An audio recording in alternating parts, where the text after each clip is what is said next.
করি যে দিন পালন করতে গিয়ে সবচেয়ে বড় চ্যালেঞ্জটা হচ্ছে সেটা হচ্ছে আল্লাহকে পাওয়া। কি করা? যে আল্লাহর কাছ থেকে আমরা এসেছি সেই আল্লাহকে দুনিয়াতে এবং আখিরাতে পাওয়া, এটাই চ্যালেঞ্জ। আল্লাহকে যে ব্যক্তি পেয়েছে সে দুনিয়ার সব পেয়ে গেছে। আল্লাহকে যে পায় নাই সে আসলে কিছুই পায় নাই, ইহকাল পরকালের কিছুই পায়নি। এখন আমরা আল্লাহকে পাবো কিভাবে? এটা বড় প্রশ্ন না? যে আল্লাহর কাছ থেকে, যে জান্নাত থেকে আমরা পৃথিবীতে চলে আসলাম, আর সেই জান্নাতে যেতে হলে তো আমাকে আল্লাহকে পেতে হবে। আল্লাহকে পেতে হলে আমার কি কি করণীয়? খুব শর্ট করে আমি কয়েকটা পয়েন্টস আপনাদেরকে শেয়ার করছি। একদিন নবী সাল্লাল্লাহু আলাইহি ওয়াসাল্লামের সামনে ওমর রাদিয়াল্লাহু আনহু বসে আছেন। কে বসে আছেন? ওমর রাদিয়াল্লাহু আনহুর নাম তো জানেন, ইসলামের দ্বিতীয় খলিফা। তিনি জাস্ট এমনি কৌতূহলবশত দেখছেন, দেখে নবীজিকে বলছেন যে তাওরাতে কিছু সুন্দর কথা আছে ইয়া রাসূলুল্লাহ। এই কথা বা এই স্টেটমেন্ট শোনার সাথে সাথে নবী সাল্লাল্লাহু আলাইহি ওয়াসাল্লামের চোখ মুখ রাগে লাল হয়ে গেল। হাদিসটা মিশকাতে আছে। রাগে লাল হয়ে নবী সাল্লাল্লাহু আলাইহি ওয়াসাল্লাম বলছেন যে ইয়া ওমর, হে ওমর, তুমি আমার সামনে তাওরাত পড়ছো? জেনে রাখো, লাউ কানা মূসা হাইয়ান, যদি মূসা আলাইহিস সালাম এখন জীবিত থাকতো। তাওরাত কার উপর নাজিল হয়েছে? মূসা। তাওরাত পড়ছো আমার সামনে, তাওরাত যার উপর নাজিল হয়েছে সেই মূসা আলাইহিস সালাম যদি জীবিত থাকতো এখন, ফাত্তাবা'তুমুহু, আর তোমরা আমাকে বাদ দিয়ে তার অনুসরণ করতে, ওয়া তারাকতুমুনি, আমাকে ছেড়ে দিতে, লা দালালতুম আন সাওয়াইস সাবিল, তাহলে তোমরা অবশ্যই পথভ্রষ্ট হয়ে যেতে। তাওরাত পড়ছো, এখন যদি মূসা আলাইহিস সালামও জীবিত থাকতো আর তোমরা আমাকে বাদ দিয়ে নবী মূসার অনুসরণ করা শুরু করতে, তোমরা অবশ্যই জাহান্নামী হয়ে যেতে।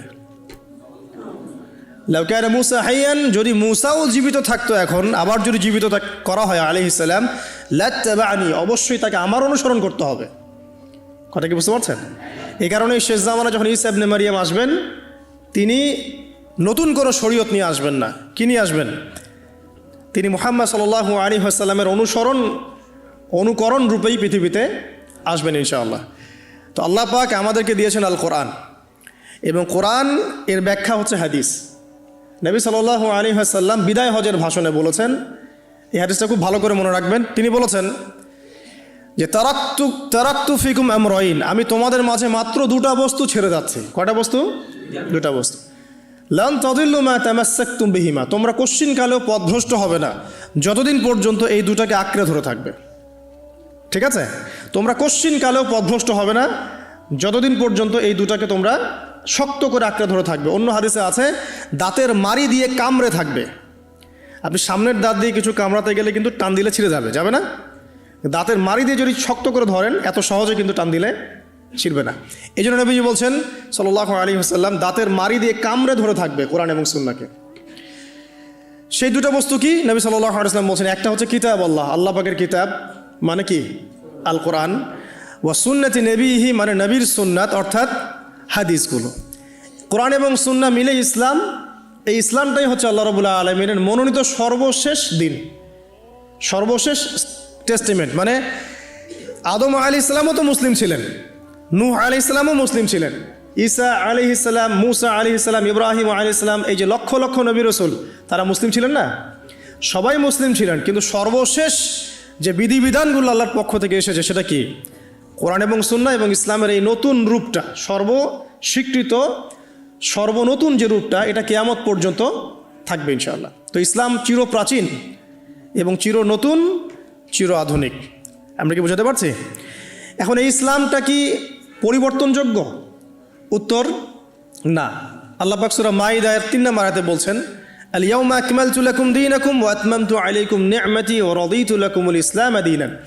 আল্লাহ পাক বলছেন, আজকে আমি তোমাদের উপরে দিন ইসলামকে পরিপূর্ণ করে দিলাম।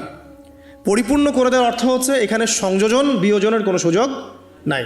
কেউ যদি বলে 5 ওয়াক্ত নামাজের জায়গায় 6 ওয়াক্ত বানাই দিব আমরা, ঠিক আছে? সুযোগ আছে? সুযোগ নাই। জাকাতের বিধানটা খুব কঠিন মনে হয়, জাকাতের নিসাবটা একটু কমাই দিব, পারবে? ইসলামের চুল পরিমাণ কিছু ঢোকানোর, বের করার কোনো সুযোগ নাই। কেন নাই? কারণ আল্লাহ পাক এই দিনটাকে পরিপূর্ণ করে দিয়েছেন। আল ইয়াউমা আকমালতু লাকুম দীনাকুম, দিনটাকে কামেল করেছি। কামেল মানে, কামেল পাস মানে কি? সার্টিফিকেট পাইছে পরিপূর্ণ, তাই না? সার্টিফিকেট সব কিছু না, জ্ঞান সব কিছু।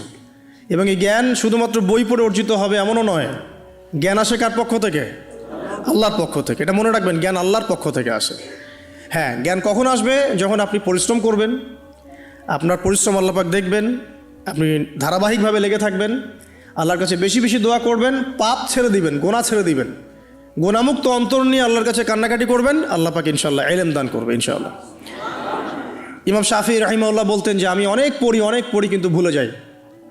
তার ওস্তাদ তাকে বললেন যে তুমি পাপ করা ছেড়ে দাও, যদি গুনাহ করতে থাকো তাহলে তোমার অন্তরে আল্লাহর নূর নাজিল হবে না। ঠিক আছে, তো গুনাহ মুক্ত অন্তর নিয়ে ইলম চর্চা করতে হয়। আল্লাহ পাক তৌফিক দান করুন, আমিন। আর ইলম অর্জন করে যদি অহংকার আর হিংসা চলে আসে তাহলে সেই ইলম হবে শয়তানের ইলম। শয়তান প্রচণ্ড আলেম ছিল, কিন্তু ইবলিস কি ছিল? আলেম ছিল। সে কিন্তু আলেম আর আবেদ ছিল, সে ইলম অনেক অর্জন করেছিল এবং আল্লাহ পাকের প্রচুর ইবাদত করত, কিন্তু তারপরেও কেন সে জাহান্নামী হলো? কারণ একটাই, আবা ওয়াস্তাকবার, সে উদ্ধত হয়েছিল, অহংকার করেছিল। ইসলাম পরিপূর্ণ, এখানে সংযোজন বিয়োজনের কোনো সুযোগ নাই। এখন ইসলাম ছাড়া অন্য কোনো দিন মানলে কি হবে কিনা?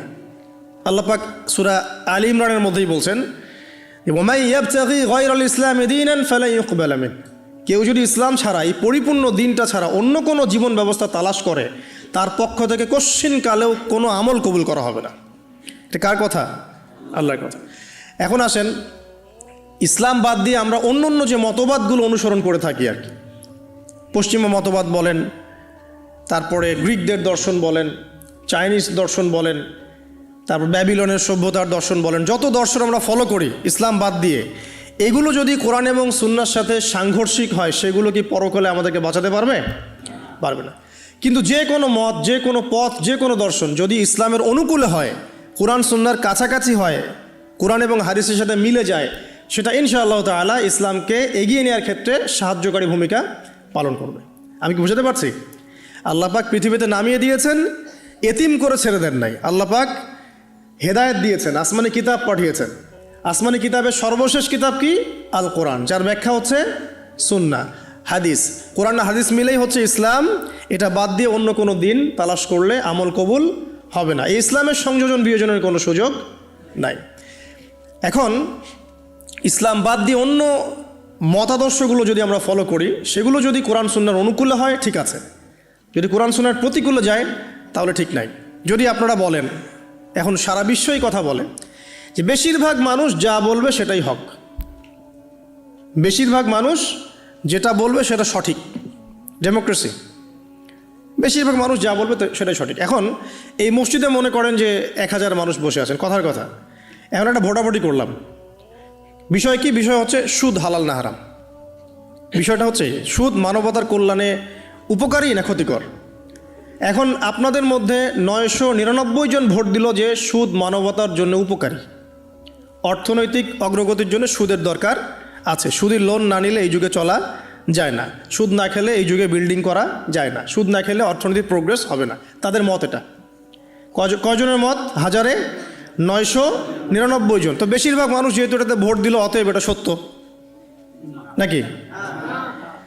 ওই যে একজন আল্লাহর বান্দা বলছেন না এটা ভুল, এটা মিথ্যা, এটা আল্লাহর আইনের বিরোধী, রাসূলের আইনের বিরোধী, এটা মানবতার বিরোধী, সুদ খেলে এক শ্রেণীর মানুষ ধনী হয়, বেশিরভাগ মানুষ গরিব হয়ে যায় এবং সুদের কোনো কল্যাণ নাই, বরং এর মধ্য দিয়ে সম্পদ সংকুচিত হয়। তার বুঝ, একজনের বুঝ। এখন ইসলামের দৃষ্টিতে ওই একজনের রায়টা নেওয়া হবে না 999 জনের রায় নেওয়া হবে? তাহলে ইসলামের মানদণ্ডে এই প্রচলিত সো-কল্ড ডেমোক্রেসি টিকলো কি না? টিকলো না। এখানে বুঝতে হবে যে কখন টিকবে, যখন বেশিরভাগ মানুষের রায়টা কোরআন সুন্নাহর অনুকূলে হয়েছে। এখানে 800 জন বলেছেন সুদ হারাম, 200 জন বলেছে সুদ হালাল, 800 জন সঠিক বলেছে, 200 জন ভুল বলেছে। সঠিক বেঠিকের মানদণ্ড কি? কোরআন এবং হাদিস। এখন আমরা এটাকে নিতে পারবো, এই ডেমোক্রেসিতে কোনো সমস্যা নাই। আমি মনে বুঝাতে পারছি না? আচ্ছা, আরেকজন মনে করেন বললেন যে 4টা প্রচলিত 4টা ধর্ম, যেমন বুদ্ধিজম, হিন্দুইজম, খ্রিস্টানিজম এবং ইসলাম, এই 4টা ধর্ম মিলে একটা নতুন ধর্ম করা যায়। কথার কথা বোঝেন? কোনো সমস্যা? 4টা রিলিজন মিলে নতুন একটা ধর্ম করা যায়, এটা কিছু মানুষ মত দিল। আর কিছু মানুষ বলছেন না, এটা সম্ভব না, ইসলামের জায়গায় থাকবে, অন্যান্য ধর্মের জায়গায় থাকবে। তবে আমরা সবার সাথে সম্প্রীতি বজায় রাখবো, কারোর সাথে কারো কোনো দ্বন্দ্বে আমরা যাব না। এখন এই বেশিরভাগ মানুষ যে বলছে যে সব ধর্মগুলো মিলে একটা নতুন মানব ধর্ম তৈরি করা যায়, ওই মতটা সঠিক হবে নাকি অল্প কিছু মানুষের মতটা সঠিক হবে? তো এখানে একটা মূলনীতি বুঝতে হবে যে কোরআন এবং সুন্নাহর অনুকূলে যে কোনো মত আসুক গ্রহণ করা যাবে, কোনো সমস্যা নেই। বিজ্ঞান হোক, দর্শন হোক, আপনার যে কোনো ইজম হোক, যে কোনো মতবাদ হোক, কোনো সমস্যা নেই। কিন্তু কোরআন এবং সুন্নাহর মূলনীতির বাইরে চলে গেলে কি সমস্যা? এখন হয়তো প্রেশারাইজড করে যদি কেউ চাপিয়ে দেয় সেটা আলাদা বিষয়, আপনি মানতে বাধ্য হয়েছেন সেটা আলাদা বিষয়। কিন্তু মন থেকে যদি স্বীকার করে নেন যে না, ইসলামের বাইরেও অন্যান্য বিষয়গুলো মেনে নেওয়া যায়, তাহলে সমস্যা। আল্লাহ পাক আমাদেরকে বোঝার তৌফিক দান করুন, আমিন। এখন একটা দিকে ফোকাস করে আমি আলোচনাটাকে এন্ডিংয়ের দিকে নিয়ে যাবো ইনশাআল্লাহ। সেটা হলো যে আল্লাহ রাব্বুল আলামিন আমাদেরকে পৃথিবীতে পাঠিয়ে দিয়েছেন, সে আল্লাহর কাছে আমাদেরকে ফিরতে হবে না? ফিরতে হবে।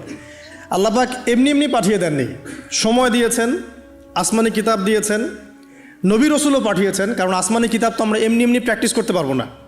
হাতে একটা কোরআন ধরিয়ে দিলেই তো সবাই আমল করতে পারবে না, পারবে? একজন রোল মডেল তো লাগবে, একজন গাইডলাইন তো লাগবে। সেই আদর্শ গাইডলাইন হচ্ছে রাসূলুল্লাহ সাল্লাল্লাহু আলাইহি ওয়াসাল্লাম। তাকে দেখে আমরা শিখেছি কিভাবে কোরআন আমল করতে হয়, কিভাবে হাদিসের উপর আমল করতে হয়। এটা সাহাবীরা দেখে শিখেছেন, সাহাবীদেরকে দেখে তার পরের জেনারেশন শিখেছে, তার পরের জেনারেশন দেখে শিখেছে। এভাবে আস্তে আস্তে সিনাই জ্ঞানটা কী হয়েছে, চলে এসেছে। পরে এখন আমরা কিন্তু নবীকে দেখতে পারি না, এখন আমরা দেখি শুধু কোরআন একটা কপিস এবং হাদিসের কিছু বই। আমরা কিন্তু নবীকে দেখি নাই সাল্লাল্লাহু আলাইহি ওয়াসাল্লাম, আমরা সাহাবীদেরকেও দেখি নাই, আমরা তাবে কাউকে দেখি নাই, ইমামদেরকেও দেখি নাই। 4 ইমামকেও দেখেছেন? দেখেন নাই। এখন কোরআন এবং সুন্নাহর এই যে সিলেবাস আপনি কিভাবে ফলো করবেন? সমকালীন বরেণ্য ওলামায়ে কেরাম যারা আছে তারা যেভাবে কোরআন সুন্নাহর ব্যাখ্যা করছেন, এই ব্যাখ্যাগুলোকে আপনি আগের কিতাবের সাথে মিলিয়ে দেখবেন, যদি ঠিক থাকে এই ব্যাখ্যা গ্রহণ করবেন। মানে আমরা এখন আলেম ওলামাদেরকে দেখে দিন শিখছি। যে কোনো মাসআলা জানতে হলে আপনি আলেমের কাছে আসেন না? একটা জব করছেন, জবের বিষয় আপনি হয়তো জানেন না, যেখানে হালাল কতটুকু হারাম কতটুকু, আপনি এসে কাকে জিজ্ঞাসা করেন? ইমাম সাহেবকে বা আলেমকে জিজ্ঞাসা করেন। তিনি কোরআন হাদিস ইস্তেহাদ করে গবেষণা করে আপনাকে একটা মত দেন। এই মতটা আপনি ফলো করেন না? এটাই মাযহাব, এটাই হচ্ছে মাযহাব, যেটা না মানলে অবশ্য একজন মানুষ ইসলাম প্র্যাকটিস করতে পারবে না। কারণ সবাই তো আর কোরআন সুন্নাহর সব জ্ঞান লালন করে না, করে? সবাই কি কোরআন সুন্নাহর সমস্ত জ্ঞান লালন করবে? কোরআন এবং হাদিস ফলো করতে হবে। তো কোরআনের সব আয়াত কি আমি জানি? সব আয়াতের ব্যাখ্যা আমি জানি? হাদিসের সব হাদিস কি আমার মুখস্থ আছে বা ব্যাখ্যা আমি জানি না। যেহেতু আমি কোরআন এবং হাদিসের সব কিছু জানি না, আংশিক জানি, তাই আমার জ্ঞানটা আংশিক হবে। এখন আমার সামনে একটা মাসআলা পড়ে গেল, যে মাসআলা সম্পর্কে আমার জ্ঞান নাই, তখন আপনি কি করবেন? নিশ্চয়ই কোনো আলেমকে জিজ্ঞাসা করবেন, কোনো বড় পীর সাহেবকে জিজ্ঞাসা করবেন, বা যিনি বরেণ্য স্কলার তাকে জিজ্ঞাসা করবেন। তিনি আপনাকে কোরআন সুন্নাহ গবেষণা করে একটা ইস্তেহাদ বা ফতোয়া দিবেন। এই যে আপনি তার মতটা নিলেন, এটাই মাযহাব, এটা খারাপ কিছু না, এটা পথ, মানে তার মতটা নেয়া।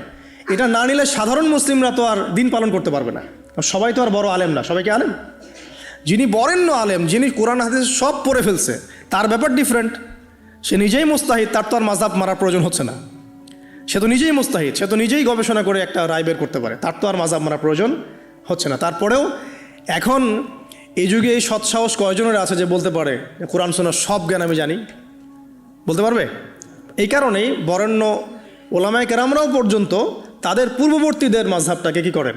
ফলো করেন। যেটা ফলো না করলে আপনি কিন্তু ইসলামটা পরিপূর্ণরূপে বুঝতে পারবেন না, সমস্যা হয়ে যাবে। আংশিক জ্ঞান নিয়ে যদি আপনি কোরআন সুন্নাহ গবেষণা করে মাসআলা বের করতে চান, সমস্যা হয়ে যাবে, আপনি বিভ্রান্ত হয়ে যেতে পারেন, যেহেতু সব জ্ঞান আপনার নাই। যেমন কিছু মানুষ বিভ্রান্ত হয়ে গেছে, কোরআন সুন্নাহ গবেষণা করে বলছে যে হাদিস আর মানার দরকার নেই, কোরআন মানলেই হবে। হ্যাঁ, এরকম অনেক মানুষ বের হয়েছে এখন। অনেক মানুষ দেখলাম সেদিন বলছে যে কোরআন সুন্নাহ গবেষণা করে দেখেছে যে নবী সাল্লাল্লাহু আলাইহি ওয়াসাল্লাম শেষ নবী নন, আরও নবী নাকি আসতে পারে, নাউজুবিল্লাহ। তো কোরআন সুন্নাহ গবেষণা করে সে তার ওই ভাঙাচুরা বুদ্ধিতে বুঝেছে যে লা ইলাহা ইল্লাল্লাহ কালিমা একবার মুখে পড়লেই হবে, আমলের কোনো দরকার নেই। আবার এক শ্রেণী বেরোচ্ছে, ওরা বলছে যে কবিরা গুনাহ যদি করে কেউ, কবিরা গুনাহ যদি কেউ করে ফেলে, সে কাফের হয়ে যাবে, তাকে হত্যা করা যাবে, নাউজুবিল্লাহ। এরকম মানুষ যে বিভ্রান্ত হচ্ছে কেন? বিকজ নিজে নিজে অধিক পাণ্ডিত্যে প্রদর্শন করতে গিয়ে অন্যের মত, বড় বড় স্কলারদের আলেমদের মতকে প্রত্যাখ্যান করে নিজে যখন সব কিছু বুঝি এমন দাবি করছে, তখন বিভ্রান্ত হয়ে যাচ্ছে। এই কারণেই পূর্ববর্তী রিনাউন্ড উলামায়ে কেরাম যারা আছেন, ইমাম ফকিহ মুস্তাহিদ যারা আছেন, তাদের রায়গুলো এত ইম্পর্টেন্ট এই কারণে। তারা গবেষণা করে উম্মাকে 100 বছর এগিয়ে দিয়েছেন। তো এখন কি আমি আবার 100 বছর পিছন থেকে শুরু করব? বোঝাচ্ছি দাঁড়ান। মেডিকেল সায়েন্স আছে না, মেডিকেল সায়েন্স, মেডিকেল সায়েন্সের যে বইগুলো পড়ে মানুষ ডক্টর হয়, সেই বইগুলো ওই সেকশনের বিজ্ঞ পণ্ডিতরা লিখেছেন না? এখন কেউ যদি ডক্টর হতে চেয়ে বলে যে আমি এই বইগুলো পড়বো না, আমি আবার নতুন করে বই লিখে বই হয়ে পড়ে ডক্টর হবে? যদি করতেও পারে তাও তো আর সে 100 বছর পিছায় গেল। বুঝাতে পারছি না মনে হয়। কেউ ইঞ্জিনিয়ার হতে চায়, ইঞ্জিনিয়ারিং পড়তে গেলে তাকে অনেক বই পড়তে হয় না, প্রামাণ্য কিছু বই পড়তে হয়। সেই বইগুলো কে লিখেছে? বড় বড় ইঞ্জিনিয়াররাই লিখেছে এই সূত্রগুলো, তাই না? এই বইগুলো পড়ে তারা ইঞ্জিনিয়ার হচ্ছে। এখন একজন চিন্তা করলো যে আমি ইঞ্জিনিয়ার হব, ইঞ্জিনিয়ারিংয়ের যত বই আছে নিজে আমি গবেষণা করে আবার নতুন বই লিখে ওই বইগুলো পড়ে আমি কি হব? ইঞ্জিনিয়ার হব। এই যদি ইঞ্জিনিয়ার হয়ও তাহলেও কিন্তু 100 বছর পিছিয়ে গেল। বিজ্ঞানী হবে, যে বিজ্ঞানের অনেক সূত্র আছে না, ফিজিক্সের, কেমিস্ট্রি, বায়োলজির অনেক সূত্র আছে না, এই সূত্রগুলো গবেষণা করে করে মানুষ বড় বড় বিজ্ঞানী হচ্ছে না। এখন কেউ যদি চিন্তা করে না আমি নতুন করে সব তত্ত্বগুলো আবার আবিষ্কার করে প্রামাণ্য বই লিখবো, সেই বই পড়ে নিয়ে আমি আবার বিজ্ঞানী হব, কত বড় বোকা, চিন্তা করেছেন? তো এখন বিষয়টা হচ্ছে যারা 100 বছর এগিয়ে দিয়েছেন উম্মাকে, নতুন করে আবার 100 বছর পিছন থেকে শুরু করার কোনো মানে নাই। হ্যাঁ, এখন কি করতে হবে? যদি এমন নতুন নতুন কিছু মাসআলা বের হয় যেগুলো কোরআন সুন্নাহর সাথে সরাসরি পাওয়া যাচ্ছে না, তখন আপনি কি করবেন?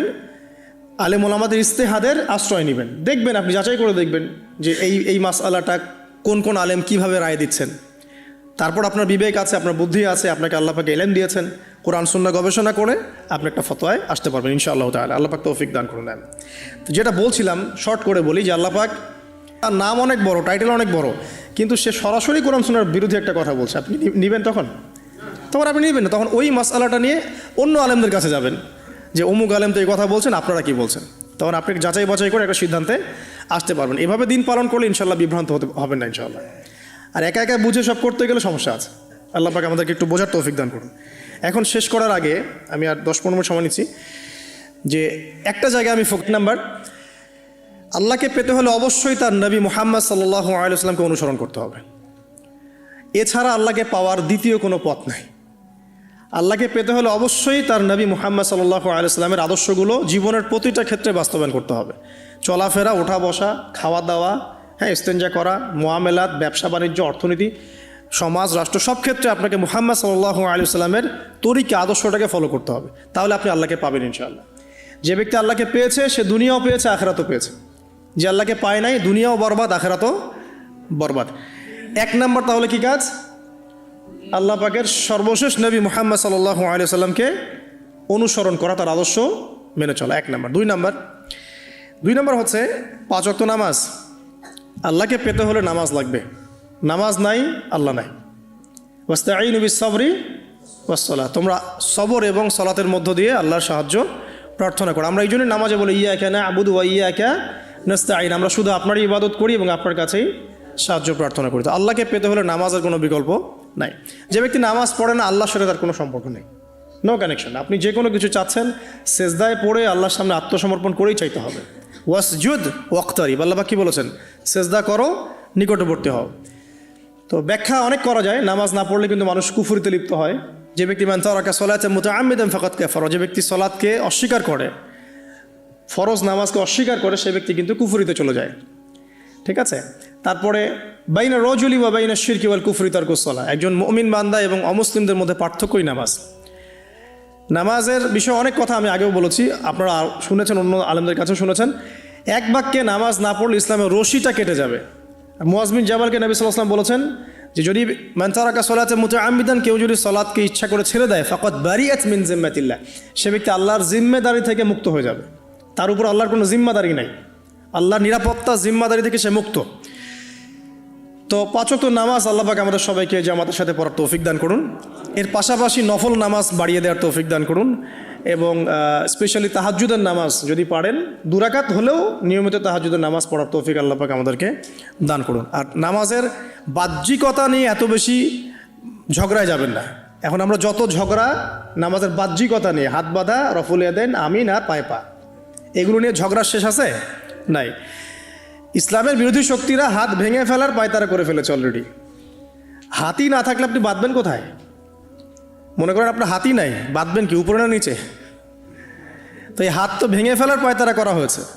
এখন আপনি পড়ে আছেন বাঁধার কোন জায়গায় বাঁধবেন সেটা নিয়ে, অথচ পুরো বৈশ্বিক চক্রান্ত মুসলিমদের বিরুদ্ধে হাতটাই ভেঙে ফেলে দিবে। তুই বাঁধবি কোথায় হাত? তারপর দেখব। এটা আমরা বুঝতে পারি না। এটা বোঝার জন্য যে জ্ঞান, ইলম, নূর দরকার তা তো নাই আমাদের মধ্যে। এই জন্য আপোষের ঝগড়া নিয়ে পড়ে আছি। যে ছোটোখাটো যে ইখতলাফি মাসআলাগুলো চলে আসছে দীর্ঘদিন থেকে, এগুলোর কোনো সমাধানে আসতে পারবে না কিন্তু কেউ। পক্ষে বিপক্ষে কথা চলতেই থাকবে কিয়ামত পর্যন্ত, ওইগুলো নিয়ে আমরা ব্যস্ত আছি। তো আমি রিকোয়েস্ট করবো নামাজের আধ্যাত্মিকত্বের দিকে ফোকাস করেন। নামাজের আধ্যাত্মিকত্ব কি? আপনি আল্লাহর সামনে দাঁড়িয়েছেন, দুনিয়ার সাথে এখন আপনার কোনো সম্পর্ক নাই, আপনি এবং আল্লাহ, মাঝখানে কিছু নাই। নামাজে যা পড়ছেন, সূরা ফাতিহা, অন্যান্য সূরা, রুকুত, তাসবিহ, সিজদা, তাশাহুদ, দরুদ, অর্থ বোঝার চেষ্টা করেন এবং অর্থের দিকে ফোকাস করেন, আল্লাহকে পাবেন ইনশাআল্লাহ। সিজদায়, রুকুতে যখন যাচ্ছেন, আপনি চিন্তা করেন যে আপনি মহাবিশ্বের মহা শক্তিধর আল্লাহ রাব্বুল আলামিনের সামনে মাথা নত করেছেন। আপনি চিন্তা করেন যে আল্লাহ আপনাকে দেখছেন। এখন যখনই মানুষ নামাজে দাঁড়ায়, আল্লাহ পাক তার দিকে দৃষ্টি নিবদ্ধ করে, এবং যখন মানুষ এদিক ওদিক তাকানো শুরু করে নামাজে, আল্লাহ পাক মুখ ঘুরিয়ে নেন। হ্যাঁ, নামাজে ওই যে আমরা যে ডিজিটাল নামাজ পড়ি না এখন, ডিজিটাল মানে 4 রাকাত নামাজ 4 মিনিটে শেষ।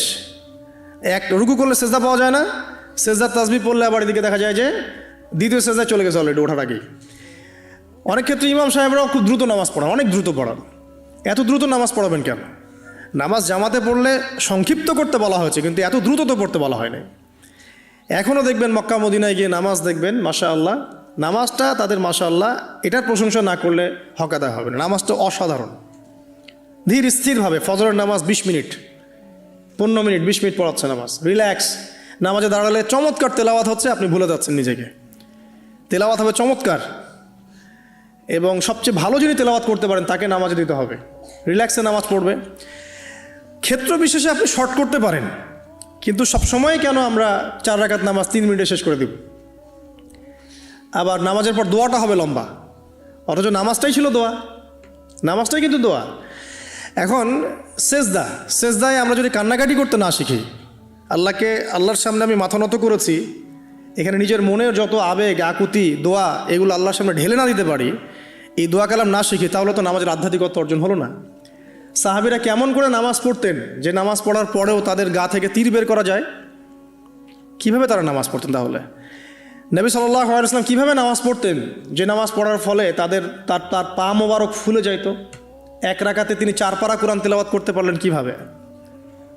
তো তাদের নামাজ আর আমাদের নামাজ, আল্লাহ রাব্বুল আলামিন তার রাসূলের মাধ্যমে একটা হাদিসে জানিয়েছেন যে এমনও অনেক নামাজি আছে, নাউযুবিল্লাহ, আল্লাহ পাক আমাদেরকে তাদের অন্তর্ভুক্ত না করুন, যে নামাজ পড়ার পরে আল্লাহ রাব্বুল আলামিন এই নামাজটাকে ওই নামাজের মুখের উপর নিক্ষেপ করে দেয়, তোমার নামাজের আমার কোনো দরকার নেই। আল্লাহ পাক আমাদেরকে হেফাজত করুন। ধীর স্থিরভাবে পড়েন, রিল্যাক্সে, তারা হওয়ার কিচ্ছু নাই। ওয়ামা খালাকতুল জিন্না ওয়াল ইনসা ইল্লা লিয়াবুদুন, শুধুমাত্র আল্লাহর ইবাদত করার জন্যই তো পৃথিবীতে এসেছি। হোক না দোকানটা 5টা মিনিট পরে খুললে কি হবে?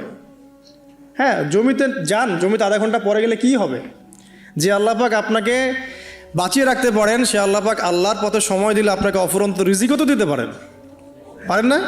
আপনি আল্লাহর হয়ে যান, বাকি সব আল্লাহ আপনার দায়িত্ব নিয়ে নেবেন ইনশাআল্লাহ। আপনি নিজে আল্লাহর হয়ে যান, আপনার সব কিছু দায়িত্ব কে নিয়ে নেবে? আল্লাহ নিয়ে নেবে। তো আল্লাহ পাক আমাদেরকে ধীর স্থিরভাবে আধ্যাত্মিকত্ব অর্জন করে নামাজ পড়ার তৌফিক দান করুন, আমিন। তো দেখুন, আল্লাহকে পাওয়ার সবচেয়ে সেরা মাধ্যম কি? নামাজ। তার আগে বলেছি নবী সাল্লাল্লাহু আলাইহি ওয়াসাল্লামের অনুসরণ। আল্লাহকে পাওয়ার তৃতীয় একটা মাধ্যম বলে দিই আমি, সওম বা রোজা রাখা। অল্প সময় গুড়িয়ে নিচ্ছি, সওম বা রোজা রাখা। রোজা কেন আল্লাহকে পাওয়ার মাধ্যম জানেন? কারণ রোজা রাখা অবস্থায় আমরা কিন্তু গোপনে পানাহার করি না, করি? আমরা রোজা রেখেছি, গোপনে কিন্তু পানি খেতে পারি, কেউ দেখবে না।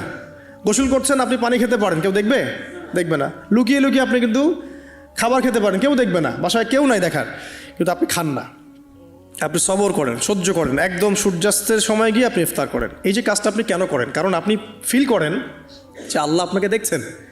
কেউ আপনাকে দেখুক না দেখুক, আল্লাহ আপনাকে দেখছেন। এটাই হচ্ছে ইহসান, এটাই হচ্ছে আল্লাহ পাকের মারিফতকে উপলব্ধি করা। আল্লাহ রাসূল সাল্লাল্লাহু আলাইহি ওয়াসাল্লাম বলেছেন, ইহসান হচ্ছে আন তা'বুদাল্লাহা কাআন্নাকা তারা, তুমি এমনভাবে আল্লাহর ইবাদত করবে যেন তুমি আল্লাহকে দেখছো। ওয়াইল্লাম তাকুন তারাহু ফাইন্নাহু ইয়ারাক, তুমি আল্লাহকে দেখতে না পারলেও বিশ্বাস করবে আল্লাহ তোমাকে দেখছেন। তো এটা রোজা রাখলে উপলব্ধি হয় না যে আল্লাহ আমাকে দেখছেন? এটা হচ্ছে আল্লাহকে পাওয়ার মাধ্যম।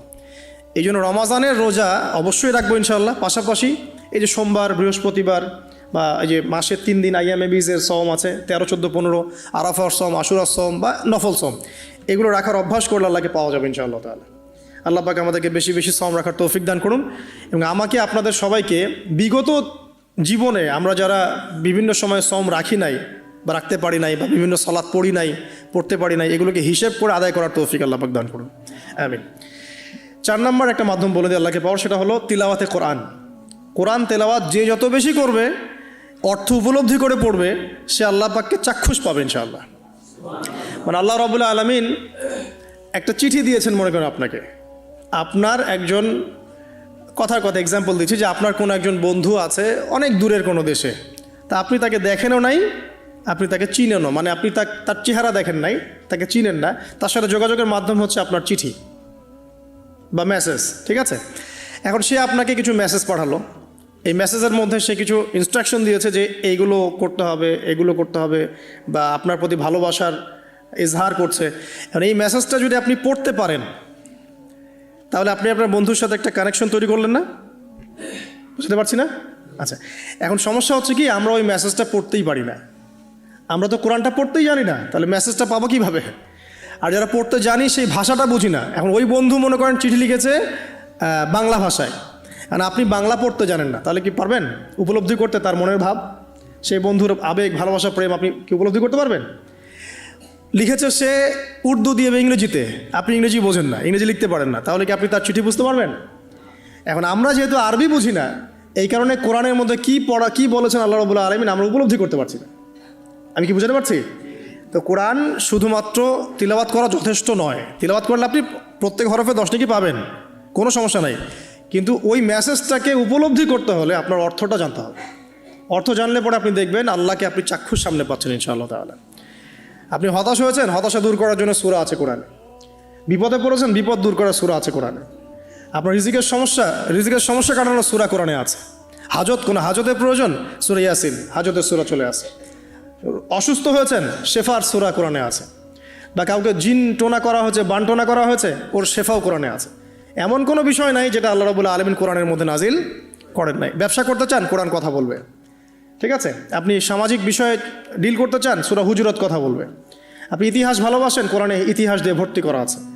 আপনি কাব্য ভালোবাসেন, কবিতা পড়তে ভালোবাসেন, কোরআনের মধ্যে কবিতা দিয়েও ভর্তি আছে। আর রহমান আল্লামাল কোরআন খালাকাল ইনসান, এখানে ছন্দ আছে না? প্রত্যেকটা ছন্দ, ওয়ান নাজমি ইযা হাওয়া মা আদাল্লা সাহিবুকুম ওয়া মা গাওয়া ওয়া মা ইয়ানতিকু আনিল হাওয়া, ছন্দ আছে না? আপনি উপন্যাস ভালোবাসেন, কোরআনে অনেক উপন্যাস আছে, পড়ে দেখেন, যা চান তাই পাবেন কোরআনে। এক কথায় আপনি আল্লাহকে পাবেন কোরআনের মধ্য দিয়ে। তো কোরআনের সাথে যার সম্পর্ক যত বেশি, আল্লাহর মারেফত সে তত বেশি পাবে ইনশাআল্লাহু আজ্জা ওয়া জাল। 4টা বলেছি না? 5 নম্বর হচ্ছে হজ উমরা করা। হজ উমরা আল্লাহ পাক আমাদের সবাইকে বেশি বেশি করার তৌফিক দেখ। হজ এবং উমরা এমন কিছু কাজ আছে যে কাজগুলো সরাসরি আপনার সাথে আল্লাহ পাকে কানেকশন করাবে। আরাফার মাঠে যাবেন, ওই মাঠে কি কিয়ামত হবে না? আল্লাহকে চিনতে পারবেন এখানেই। তারপরে যে সাই করেন না, সাফা মারওয়া সাই করে, ওখানে গেলে আপনি বুঝতে পারবেন যে কিভাবে ইসমাইল আলাইহিস সালামকে পানি দেওয়ার জন্য তার মা হাজারা এখানে দৌড়াদৌড়ি করেছেন। বাইতুল্লাহ দেখবেন, আপনি চিনবেন যে আল্লাহর তাওহীদ কী জিনিস। চোখে দেখার সাথে সাথে আপনার ভিতরে এমন একটা ফিলিংস আসবে যেটা ভাষায় প্রকাশ করা যাবে না। চোখে দেখার সাথে সাথেই এমন একটা ফিলিংস আসবে, আপনাকে আমি এটা ভাষায় প্রকাশ করে বোঝাতে পারবো না। আপনি জানবেন ইব্রাহিম আলাইহিস সালাম এবং তার ছেলে ইসমাইল আলাইহিস সালাম বাপ বেটা মিলে রাজমিস্ত্রির কাজ করেছে। এটা আপনি জামজাম কূপ দেখবেন, পানি পান করবেন, আল্লাহকে চিনতে পারবেন যে এই কূপ তো অলৌকিক, এই কূপের মতো কূপ নাই পৃথিবীতে, এর পানি কখনো শেষ হয় না, এবং এই পানি খেয়ে মানুষ বেঁচে থাকতে পারে, খাবারের দরকার হবে না। দীর্ঘদিন পর্যন্ত এই পানি খেয়ে মানুষ বেঁচে থাকতে পারবে, খাবারের প্রয়োজন হয় না। তো এই পানির মধ্যে এমন কিছু উপাদান আছে যেটা মানুষের শরীরের রোগগুলোকে শেফা দিয়ে দিবে ইনশাআল্লাহ তাআলা আল্লাহর হুকুমে। তো প্রত্যেকটা কাজে রাসূল সাল্লাল্লাহু আলাইহি ওয়াসাল্লামের শহরে গেছেন মদিনায়, ওই মদিনার বাতাসটা আপনাকে বলে দিবে এটা একটা অন্যরকম শহর, ঠিক আছে? রাসূল সাল্লাল্লাহু আলাইহি ওয়াসাল্লামের রওজায় যাবেন, সামনে দাঁড়াবেন, আপনি আল্লাহকে চিনতে পারবেন। আপনি আর পৃথিবীতে থাকবেন না, অন্য জগতে চলে যাবেন। ওই যে বাকিউল গারকাত আছে, সাহাবীদের কবরস্থান জান্নাতুল বাকি, ওখানে ঢুকবেন, আপনার কাছে মনে হবে যে পৃথিবীটা আসলে কিছুই না, পৃথিবীর সবচেয়ে সেরা মানুষগুলো এই মাটির নিচে শুয়ে আছে, ওখানে আপনাকে খুবই তুচ্ছ মনে হবে তাদের সামনে। এই যে মানে বিভিন্ন জায়গায় গিয়ে আল্লাহকে চিনতে পাওয়া, এটা সবচেয়ে ভালো হয় হজ এবং উমরাতে গিয়ে। আল্লাহ পাক আমাদেরকে তৌফিক এনায়েত করুন, আমিন। তো এটা একটা আল্লাহকে পাওয়ার নিদর্শন। যাদের হজ ফরজ হয়ে গেছে অবশ্যই হজ করে ফেলবেন, আর যাদের সামর্থ্য আছে তারা বেশি বেশি উমরা করবেন। নবী সাল্লাল্লাহু আলাইহি ওয়াসাল্লাম বলেছেন, এক হজ পরের হজের মধ্যে যত গুনাহ মাফ করিয়ে দেয়, এক উমরা পরের উমরার মধ্যে যত গুনাহ সেগুলোকে মাফ করিয়ে দেয়। আল্লাহ পাক আমাদেরকে এই আমলগুলো করার তৌফিক এনায়েত করুন। 6 নাম্বার বলছি জিকির। আল্লাহ পাকের জিকির বাড়াতে হবে। যে আল্লাহ পাকের জিকির যত বেশি করবে সে আল্লাহ পাকের মারিফত তত বেশি উপলব্ধি করবে, আল্লাহকে পাবে ইনশাআল্লাহ। আর এই জিকির করার জন্যে অজুও শর্ত নয়, জানেন? আল্লাহর জিকির করার জন্য কিন্তু অজু শর্ত নয়। আপনি মনে মনে চলতে ফিরতে অলওয়েজ সুবহানাল্লাহ, আলহামদুলিল্লাহ, আল্লাহু আকবার, লা ইলাহা ইল্লাল্লাহ, আস্তাগফিরুল্লাহ পড়তেই থাকতে পারেন। কষ্টের কিছু আছে? খালি জবান চলবে, খালি জবান চলবে। মাঠে কাজ করছেন, ওই যে লাঙল দিয়ে কাজ করছেন, সেচ দিচ্ছেন, আপনি পড়তে থাকবেন আস্তাগফিরুল্লাহ ওয়া আতুবু ইলাইহি, লা হাওলা ওয়ালা কুওয়াতা ইল্লা বিল্লাহ, সুবহানাল্লাহ, আলহামদুলিল্লাহ, লা ইলাহা ইল্লাল্লাহ, আল্লাহু আকবার। কোনো সমস্যা? কোনো সমস্যা নেই। রান্না বান্না করছে মেয়েরা, এটা করতে করতে পড়তে পারবে না? গাড়ি ড্রাইভ করছেন, ড্রাইভ করতে করতে আপনি পড়তে পারবেন লা ইলাহা ইল্লাল্লাহ ওয়াহদাহু লা শারীকা লাহু লাহুল মুলক ওয়া লাহুল হামদু ওয়া হুয়া আলা কুল্লি শাইইন কাদির। যে কোনো কাজ করতে করতেই ইল্লাল ইস্তিনজা, ইস্তিনজা বাদ দিয়ে। ইস্তিনজা কি জিনিস? প্রসাব পায়খানা। এই সময় এগুলো মুখ দিয়ে বলবেন না, দরকার নাই। আপনি এখানে এরপরে যে সময়গুলো আছে এগুলোতে আপনি জিকির বাড়াবেন। যে যত বেশি জিকির করবে তার কলব তত বেশি পরিচ্ছন্ন হবে। যার কলব যত পরিচ্ছন্ন আল্লাহর নূর তার কলবে তত বেশি আসবে, সে আল্লাহ পাকে তত কাছে পাবে ইনশাআল্লাহু আযজা ওয়া জাল। 7 নাম্বার দোয়া ইস্তেগফার বাড়িয়ে দেয়। আল্লাহর কাছে বেশি বেশি দোয়া করতে হবে। দোয়া বাড়িয়ে দেন। দোয়ার জন্যে হুজুর ডাকতে হবে না, দোয়ার জন্য আমাকে ডেকে বাসায় খাওয়ানোরও দরকার নেই আপনার। দোয়ার জন্য আপনি যথেষ্ট। নামাজে দাঁড়ান, নামাজের সেজদায় দোয়া করেন। নফল নামাজ পড়েন, নফল নামাজের সেজদায় দোয়া করেন। নামাজের পরে হাত তুলে দোয়া করেন প্রয়োজনে। নামাজে সালাম ফেরানোর আগে দোয়া করেন। যে কোনো ভালো কাজ করেছেন তারপর দোয়া করেন, ঠিক আছে? কোরআন তেলাওয়াত করলেন, দোয়া করেন। তাহাজ্জুদের ওয়াক্তে দোয়া করেন। বৃষ্টি পড়ছে তখন দোয়া করেন, ঠিক আছে? মানে দোয়া কবুলের মোমেন্ট, সময়গুলো, আজান হয়েছে, আজান ইকামতের মাঝখানে দোয়া করেন। এই যে এখন খুতবা হচ্ছে, এই সময় দোয়া করেন, দোয়া কবুল হবে। দিনই মসজিদে বসেছেন, দোয়া করেন, দোয়া করতে থাকেন মনে মনে। যত বেশি আপনি দোয়া করতে পারবেন আল্লাহর কাছে ইনশাআল্লাহ আল্লাহকে আপনি তত কাছে পাবেন ইনশাআল্লাহ। এটা আল্লাহকে পাওয়ার অন্যতম মাধ্যম। এবং ইস্তেগফার মানে কি? তওবা করা। আস্তাগফিরুল্লাহাল্লাযী লা ইলাহা ইল্লা হুয়াল হাইয়ুল কাইয়ুম ওয়া আতুবু ইলাইহি। এটা বেশি বেশি পড়বেন। দিনে কমপক্ষে 70 বার বা 100 বার পড়ার চেষ্টা করবেন। আল্লাহ পাক তৌফিক দান করুন। কয়টা বলেছি ভাই? 7টা। আচ্ছা, 8 নাম্বার হচ্ছে সদকা করা। সদকা, দান সদাকা আল্লাহর কাছে খুব বেশি পছন্দের। দান সদকা করার জন্য সম্পদ লাগে না, আমার কথা শোনেন। দান সদকা করার জন্য সম্পদ লাগে না, কলিজা লাগে, মন লাগে।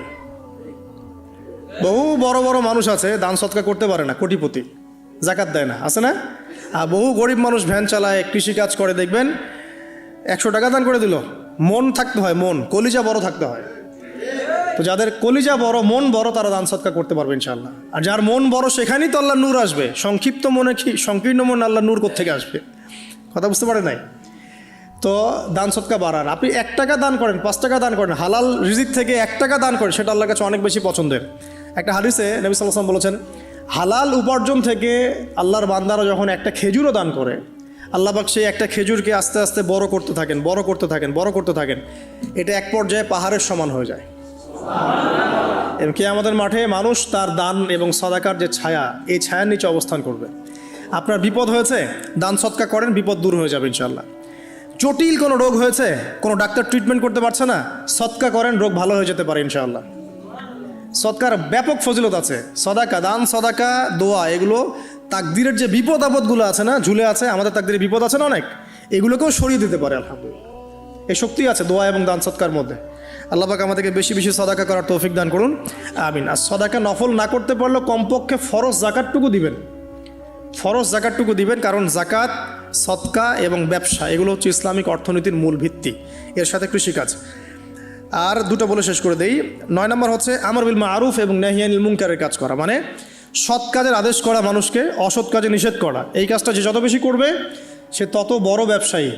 কারণ কি, আপনার দাওয়াতে, আপনার লেকচার শুনে, আপনার বই পড়ে, আপনার নসিহত শুনে যদি একটা মানুষও দিনের পথে ফিরে আসে, ওই একটা মানুষের সারা জীবনের যে নেক কাজ, এই সমস্ত নেক কাজের একটা অংশ আপনি পাবেন ইনশাআল্লাহ। আবার আপনি কাউকে অন্যায় থেকে বারণ করেছেন, আপনার দাওয়াত শুনে কেউ সিগারেট ছেড়ে দিয়েছে, মাদক ছেড়ে দিয়েছে, জেনা ছেড়ে দিয়েছে, পর্ন ছেড়ে দিয়েছে বা হারাম সুদ ছেড়ে দিয়েছে, ওই মানুষটা এখন সারা জীবন যত ভালো কাজ করবে এই পুরো ভালো কাজের একটা অংশ আপনি পাবেন ইনশাআল্লাহ। এর চেয়ে বড় কিন্তু কোনো ব্যবসা নাই। এই কাজটা করলে আল্লাহ পাকের রহমত নেমে আসে, আর এই কাজটা ছেড়ে দিলে আল্লাহ পাকের গজব নেমে আসবে। যখন মানুষ ন্যায়ের আদেশ এবং অন্যায় নিষেধ ছেড়ে দিবে, আল্লাহর গজব নেমে আসবে। আর মানুষ যত বেশি সৎ কাজে আদেশ করবে, অসৎ কাজে নিষেধ করবে, আল্লাহর রহমত তত কাছে আসবে ইনশাআল্লাহ। আল্লাহকে পাওয়া যাবে ইনশাআল্লাহ তাআলা। আল্লাহ পাক আমাদেরকে তৌফিক এনায়েত করুন।